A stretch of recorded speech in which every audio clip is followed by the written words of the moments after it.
is a teacher here, a professor here at the college, and she also works in our library. Okay, this is more or less a loaded question in the sense. Is there an obligation to keep going?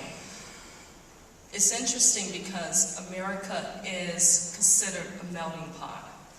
And as you start pulling or extracting the different cultures and groups from that melting pot, you almost have to pose the question, what remains? What are you left with?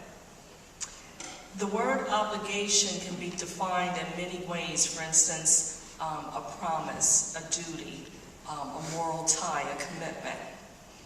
And my obligation, what keeps me going and what has kept me going is, first of all, my obligation to the God that I serve proudly. Secondly, it would be my destiny or purpose in life, my birth plan, so to speak.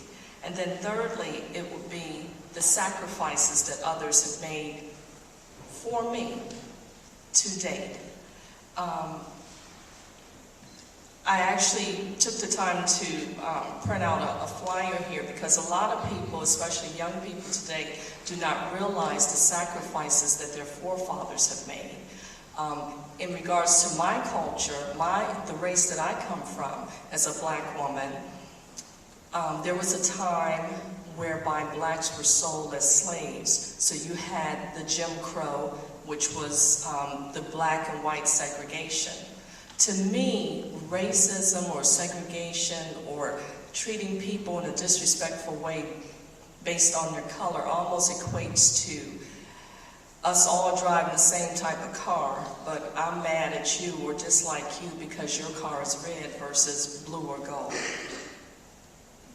I would also like to proudly state that I am the product of teenage parents. My parents, we all have a story, and this is a part of my story.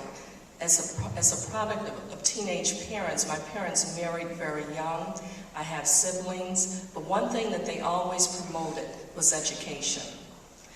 And my mom summarized it this way: your education will determine if you're going to eat at Mickey D's or Red Lobster.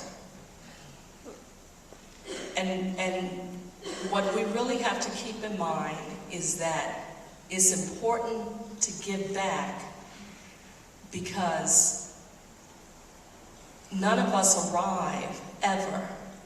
So the more progress that we make, we just stand before people as living examples, which is what each one of us are doing here today, whether you're on the panel or not. We're each living examples in people's lives. I would also like to mention that I am also a product of the busing program. That may be a term that people are not aware of as well. As a product of the busing program, my mother literally had to fight for the right for me and my siblings, my brothers and sisters, to actually attend.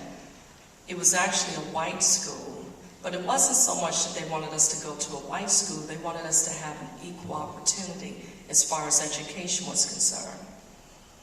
My local school, which was directly across the street from my house, but the commute was made a little longer because you had to go to the corner and cross with the crossing guard.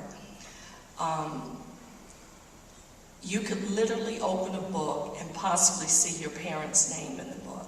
The textbooks were that old. You know how you would sign your name in?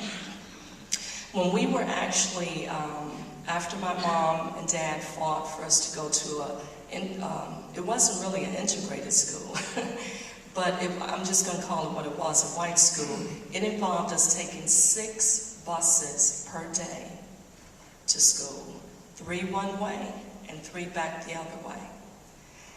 And I say that because in the midst of all of that, one thing that I would proudly say that my parents taught us and demonstrated was the importance of loving people regardless to their race.